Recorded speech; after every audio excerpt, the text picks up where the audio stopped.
Today we're talking dust collection basics, exactly what I use in my small shop and why you might not need expensive ductwork. Dust collection can be broken into two categories: shop vacs / dust extractors and larger dust collectors like this unit behind me. So what's the difference and why do you possibly need both? The answer to that is going to help explain some basic dust collection principles. You see, shop vacs / extractors move a low volume of air but at a high pressure. Dust collectors, on the other hand, move a high volume of air but at a lower pressure. To help explain all of this, here's a visual. You can see the smaller diameter hose from the shop vac does a great job when it's close to the source.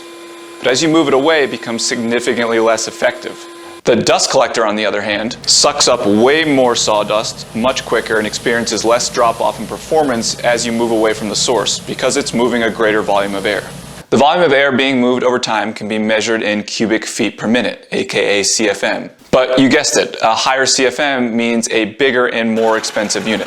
More on that later. Before we take a deep dive into exactly what I use in my shop, I want to clear the air on another topic that can be confusing to say the least. There is a lot of chatter about the exposure to fine dust particles and the effects it can have on your long-term health. A fellow by the name of Bill Pence did a whole bunch of research and claims that you need a really powerful dust collector plus a bunch of expensive ductwork that can cost well in excess of $7,000 to properly suck up the 99 point whatever percentage of fine dust particles at the source. Now, I have no idea how accurate any of that is. I'm not a doctor or a scientist, just a dummy in a garage, but I'm going to assume for the sake of discussion that any long-term exposure to an irritant could have adverse consequences for your health. But here's what I do know for sure. 99% of us can't afford to spend that kind of money on a 5 horsepower unit and simply don't have the space if you just do this as a hobby.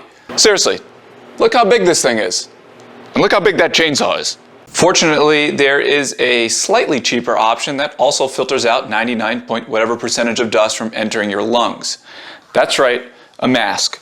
This is my preferred mask and I've used a bunch. This is from a company called RZ. It has this adjustable nose piece so your glasses won't fog up. It's extremely comfortable and I feel like Bane when I put it on. No one cared who I was till I put on the mask. Plus it comes in a bunch of different materials and colors if you're looking to accessorize your mask with the outfit of the day. But regardless of the brand of mask you choose, whether it's RZ or something more expensive like a 3M, it is all about the fit. If you've got leakage, you've got problems. So make sure you find a mask that fits you well. As always, any product I mention in this video will have a link in the description below. Okay, let's take a deeper dive into the first category, which was shop vacs and extractors. The general rule of thumb with shop vacs and extractors is they are limited to smaller portable tools like miter saws, circular saws, sanders, and even job site table saws. Remember, high pressure, low volume. So any tool that creates a large amount of chips or shavings like a joiner or a big planer is going to quickly overwhelm a shop vac or an extractor. If your tool has a 2-inch or smaller dust port, a shop vac or extractor is going to be more than adequate. Your cheapest option using a shop vac is to simply hook it directly to a tool. But the cheapest option doesn't always save you money in the long run. Running a shop vac without a bag or way to separate the chips is going to run through filters very quickly. But that's not to say it can't be done. My miter saw doesn't get a lot of action, so I felt like it was an unnecessary expense to add the filter bag or the separator. This hose travels back beneath the bench, then comes up through a hole and is connected directly to my miter saw using this kit from Rockler. No clue why I still have the box. Speaking of Cyclone Separators, if you're going to be using your shop vac as your primary dust collector, I highly encourage you to add a Cyclone into your arsenal. The general idea is these separators collect most of the chips from reaching your shop vac filter. How does it work? I don't know shit about science. Apparently, most of the bigger chips spin around inside the Cyclone and eventually fall down into the bottom of the bucket. The finer dust is then sucked up into the vacuum, thus extending the life of your filter. You can DIY your own or you can buy a kit from Home Depot or Rockler and convert a 5-gallon bucket. But I purchased this one from Oneida and I've always been impressed with the performance. Now, if you've been paying attention, you're probably wondering what the difference is between a shop vac and an extractor. Well, they both excel at high pressure, low volume, but an extractor has a couple more creature comforts built in, such as a HEPA filter to prevent fine dust from being sent back into the air of your shop, and other nice features like an auto on-off. When the tool is switched on, the extractor will turn on. And yes, before the internet trolls start typing away that you can add an auto on-off switch to your shop vac, Yes, I understand. I'm just saying it's not built in. Relax. But for me, the real difference between a shop vac and extractor is the noise. Having a shop vac on for an extended period of time is a bit like, want to hear the most annoying sound in the world? And extractors are loudish but very tolerable. So if you're going to be running a shop vac for an extended period of time and you have family or neighbors close by, that's something to consider. You want to see something cool? Check this out. My extractor hides on the side of my assembly table and is connected to my dust deputy to help extend the life of the filter bag inside my extractor. But here's where the magic happens. I added this universal shop vac hose sold by Rigid and then built this boom arm so I can reach the majority of my shop very easily. Now, this doesn't need to be a setup using an extractor. You could do the same exact thing with a shop vac. I get a ton of questions on my boom arm, so here are the specifics. I made this out of 3/4 inch MDF. I used an 1.25 inch Forstner bit to drill holes all along it to take some of the weight out. Mine measures just shy of 6 feet, and I built this brace using some scrap 2x4s, and it's secured to the wall using a couple basic hinges from Home Depot. I use it for everything, from my track saws, to my routers, to my sanders, even into the blade guard of my table saw. I always see people who build carts for their shop vacs and their separators to roll them around from tool to tool. But if you're in a small space like this one, consider this setup because it is significantly easier going from tool to tool. I know, I've been there. And the bonus is you get to do this when you're done. Whee! Now, this is typically the part of the video where I would make a lame joke about no one wanting to sponsor my channel, or try something new this week and talk about how ridiculous most Patreons are. Like money? Like you want my money? But I'm not going to do that. Instead, I just want to say thanks. The channel's growing very quickly, and that's all because of you. So continue to like, comment, and subscribe, and I'll keep making the videos so the trolls can tell me I look like the unfortunate love child of Pee Wee Herman, Adam Driver, and Matt Cremona. Back to the video. Okay, time to move over to the big boys and talk dust collectors. Now, remember our lesson from earlier, dust collectors excel at high volume, low pressure. The general rule of thumb here is any tool with a 4-inch or larger dust port is going to require a dust collector to operate efficiently.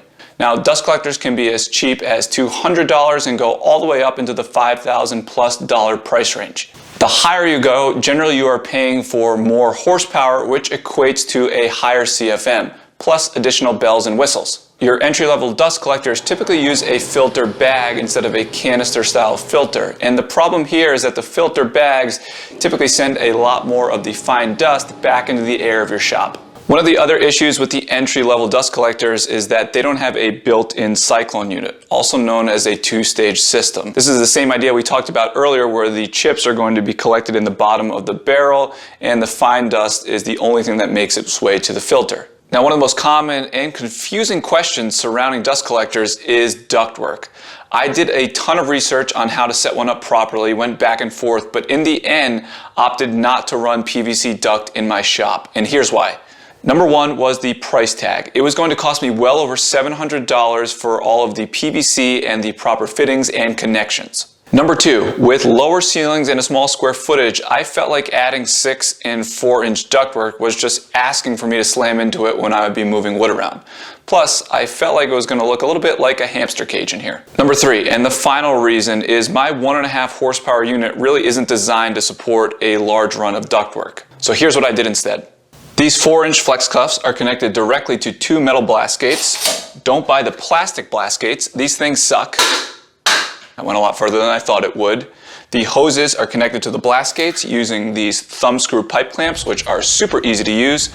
And one of the hoses goes directly into my table saw and always stays connected. The second hose goes from tool to tool and services my planer, bandsaw, jointer, and router table. But here's where it gets really nifty. I utilize this quick lock system sold by Izzy Swan, which makes switching from tool to tool an absolute breeze and doesn't sacrifice any loss in suction. Now, if you're going to opt for a ductless setup like I have, I highly recommend this system. And yes, I understand that you're sacrificing performance by using a flex hose instead of a smooth duct system, but I'm willing to sacrifice the performance for all of the reasons that I outlined earlier. Now, I've used a couple different 4-inch hoses in my shop, and this one sold by Fulton is by far my favorite, plus it's made in the USA. Go America! One of the other decisions you're going to have to make regarding dust collection is how to filter the air. Now, companies sell air filters, also also known as air scrubbers, for anywhere from $200 to $800 depending on the size of your shop. Now there is a cheaper DIY option that involves furnace filters and a box fan that you can make yourself. Whenever I felt like I needed to filter the air, I went even cheaper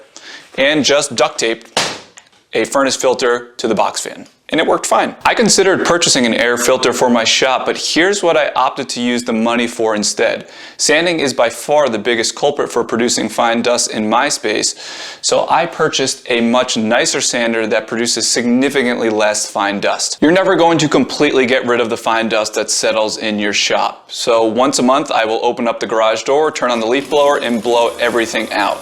If you're not in a garage and don't have that luxury, I would definitely consider adding an air filter to limit the amount of fine dust that could potentially make its way to the rest of your house if you're in a basement, for instance. And now you know everything there is to know about dust collection. All right, I'm turning off the camera now. Bye.